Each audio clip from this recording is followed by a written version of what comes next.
Oh, look at this. It's a real thing too. Man, that is a spiffy looking car.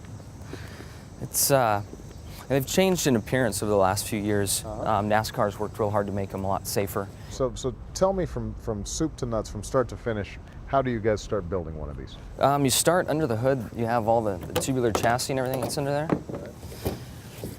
So there are specs anymore for everything. You can tell I don't do this often. Yeah, right. I can tell you need a pit crew, man. Yeah.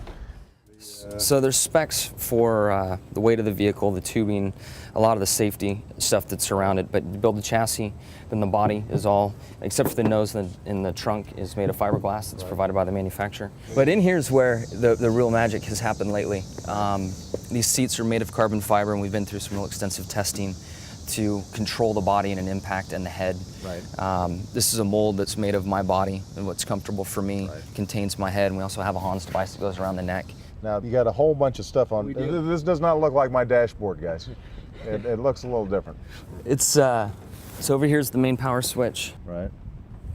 And then the two battery switches here. So we've got two systems of everything in the car, from radio boxes, ignition boxes, and battery circuits as well. Right. It's hard to see in here now, but there's a series of 5 lights, and as the RPM gets close to the limit, to the max, yeah. you kind of use the gas and brake to maintain that speed for pit road.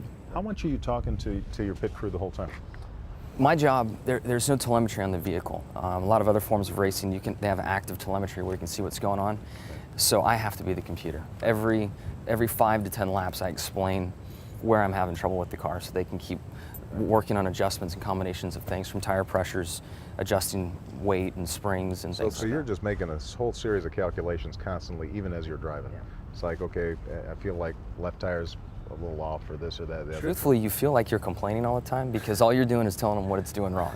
So at the end of the day, when you see each other, you feel bad almost to a certain degree. You're like, man, I've just been complaining all day long to you about this vehicle, and we won, or we had a good day. So. All right, now tell the truth. Do you get tickets? I haven't had one. You've never had a speeding ticket? Is that because the cops, when they pull you over, No, they say, hey, no. Jimmie Johnson? No. And then they start talking to you about racing? I think I'm a good spokesperson for this. I'm able to get out my aggression on the track and keep it off the streets. I'm not pulling your leg. Now I say that and I'll go get a ticket or denied on my way home. You want to start it up? Come on, let's do that.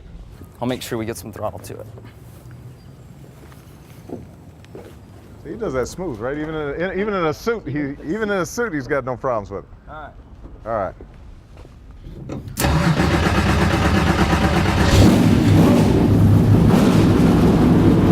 I'm talking about. That's unbelievable. That's an engine there. Huh? When you're on a straightaway, how fast are you going? Depends on the track, but the fastest track would be about 210 on the straightaway. Now, is there any point where you just go, man, I'm going too fast here? Right when something goes wrong, you think, you know what? Why did I put myself in this situation? That's when it really hits you. You need any help? There we go. All right. Look, he didn't tear up his suit or anything.